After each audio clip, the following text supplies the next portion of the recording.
What's up YouTube, Jeff back again, and today I am back. It's been a long time. I honestly have no excuse for not making videos this year. It's been 2020. I think everyone knows what I mean. And I just haven't felt like making videos. Just been living life. But now I feel like I want to try to come back and make some stuff again. Hopefully have some passion for the tech again. And what better phone to do it with as an Android fan than the Pixel 5 5G. My friends at Google sent this out to me. I'm sure you guys have seen a lot of people receive these.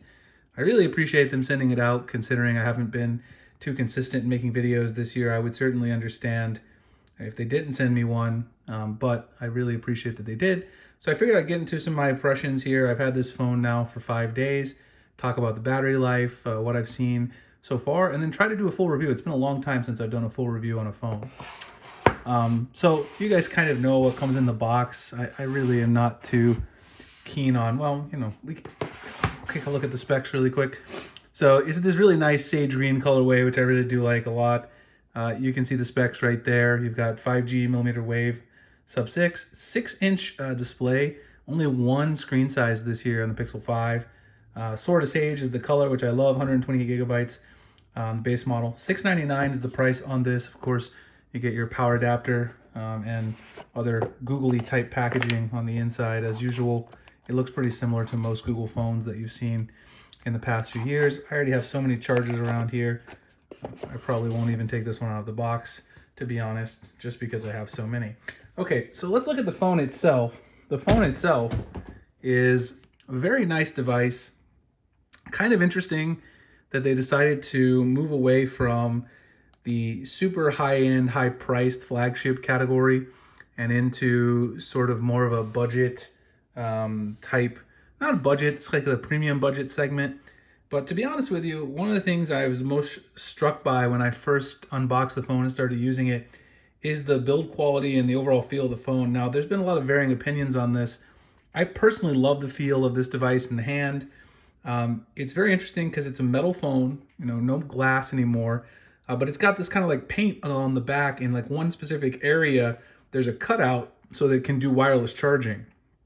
Most of the time when you think about wireless charging, you usually think about glass phones, of course. So this phone is not made of glass, but it does still have wireless charging. And that was accomplished by doing that cutout and sort of painting over it. So it has a really nice matte feel. It's almost impossible to get fingerprints on this. No matter how hard you try, it's not going to show fingerprints. I mean, barely. It's very hard, especially on the sage green colorway. And you've got a nice reflective Google logo there.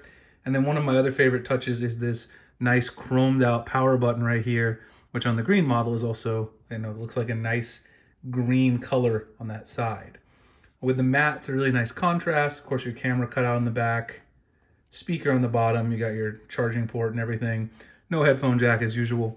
And perhaps my favorite return this year on the Pixel device, a fingerprint sensor instead of Face ID or Face Unlock. I was just not a huge fan. I don't like Face Unlock.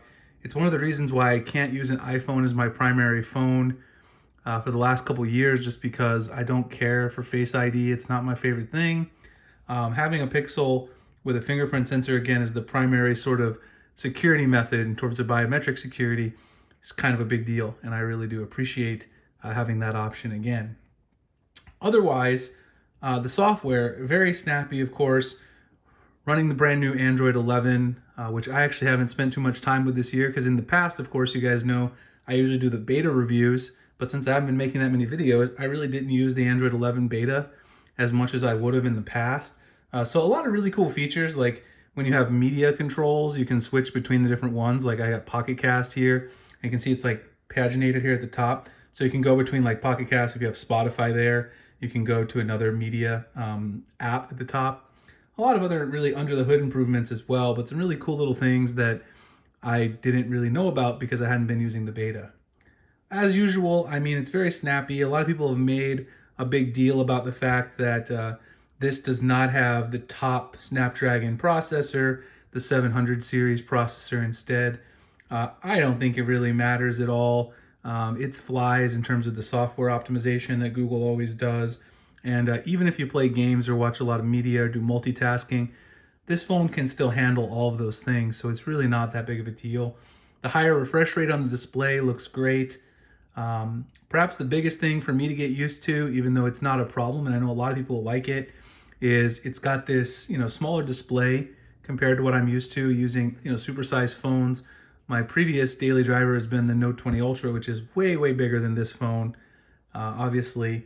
And but I like it. It's nice and pocketable. And if you like a smaller size phone, you'll definitely like this. It also has flat edges on the front instead of the curved edges, which I know a lot of people don't like that on the Samsung phones because of accidental touches and all that kind of stuff. So a lot of people will like that as well. I think the phone looks nice. It runs really well. At $699, I mean, some people I've read today, some of the initial reports saying it's overpriced. I don't feel that way.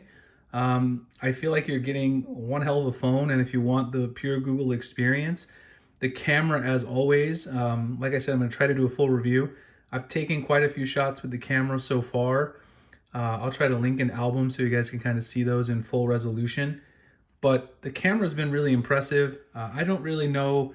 But one thing is the telephoto versus the wide angle debate. I personally like having the telephoto myself, just because I find it more useful in practice.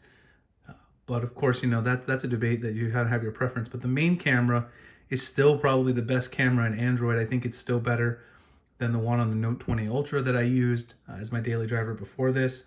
And then the other big thing about this phone, even though they didn't, have a larger screen size device, they didn't have an XL device this year, the battery in this phone is pretty large, 4,000 milliamp hours. And the battery life I've gotten has been very good on this device so far. I've been using it primarily on Wi-Fi because I'm still mainly working from home. I'm only going to the office a couple days a week at the university. So really haven't used it on LTE all that much, but I average between 7.5 to 10 hours, depending on how much LTE I do use of screen on time, which is really beastly considering last year the smaller Pixel 4 had some battery life issues. It seems like those have all been resolved for the most part with this new device. So at the end of the day, I do think it's pretty impressive, the value you're getting. I mean, obviously it depends on if you're a fan of Google software experience and those things. But if you do want that, you want the most reliable Android updates, and you also get things like the Pixel feature drops, etc. Those things are all included in this package. It's $699. It's not a bad deal at all, in my personal opinion, for one of the best cameras and really good battery life now. I know people always ask which case I'm using. Spec actually sent me out a case. They sent me the official Google case too from Google Fabric. This is the Pixel EXO case from Spec. That's what I'm using right now, actually. I just got it yesterday, so I've been testing that out a little bit. So I'll drop the link below if anyone's interested in this case from Specs, what it looks like. I know the phone doesn't come out here in the US for a few weeks. And Google also sent me the Pixel Buds to pair with my Pixel 5. So I'm going to try to do a little mini review of that. You guys can see it pops up right there. Pairs instantly when you open it. So I'm definitely going to try to do a little mini review of these. First time using the Pixel Buds, compare them to the Galaxy Buds Live and some other stuff that I've gotten over the last few months that I just haven't made videos about. Anyway, hope you guys enjoyed this initial impressions. I'm going to try to follow up with a full review this time.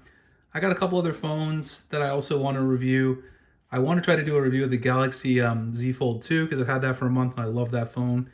And obviously, not that many people got that phone, so it might be worth giving another opinion on that one. And then some other phones coming out like the OnePlus 8T, etc. So stay tuned. I'll have some more stuff for you guys. Please like, comment, subscribe if you haven't.